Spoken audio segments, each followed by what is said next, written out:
Alright, well here's Grandpa's current state. And we took the toolbox off, the bed rails off, cleaned out the bed. If you'll notice, I painted the cab, and we did take one cab light off and start working on it. But I sanded down the cab, wire brushed it, primered, and spray paint flat black. Yeah, I got a lot on the windows and stuff, but that'll come off. And I figure the truck is like a house. If you're going to repair it, you got to start from the outside in, from the roof down. So we started with the roof. We got paint on it. We're fixing the cab lights.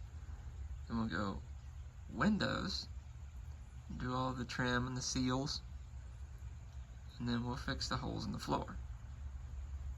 It's not horrible, but it definitely needs attention.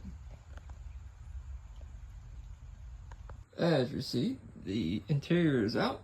I did not remove the dash because I'm not going through that shit again. Headliner's gone. It's still in good shape, but we're going to put a new fabric on it. As you see, when Helen dropped all her rain and wind on us, that back glass is leaking. All them holes from the trim, they're leaking. It's probably what originally caused all that when the trim was in there. Of course, these side windows are leaking. That's all wet right there. That's all leaking there. I suspect that's from the windshield. And then these door seals were shot, so that's probably what's causing that. And we had some holes up here. I'm guessing because the drip edge is right around in that area. But that ain't nothing we can't hit with the flapper disc and just weld up them pinholes, or I might just cut all that out and put in a new piece.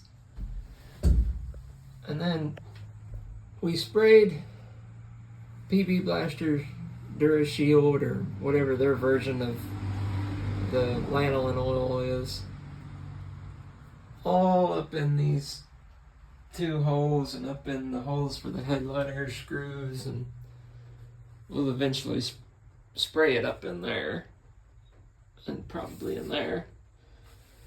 But I figure once we get the roof done and the cab lights sealed, I don't think they're leaking, but they're getting new seals and new lights anyway, and we're going to paint them. I got that one. I'll show you what it looks like. And then deal with that rust, and then we'll work our way down.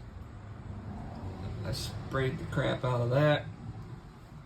We'll make a new transmission top hat access.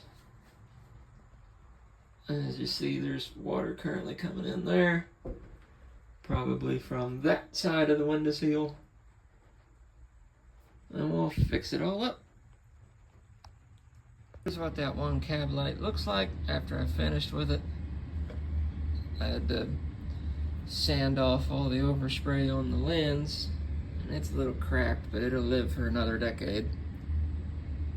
And I just used a rough sandpaper, and then a fine sandpaper, and then a finer sandpaper to try and bring back the shine on the lens. But I think it'll look pretty good on black, and it'll pop for sure.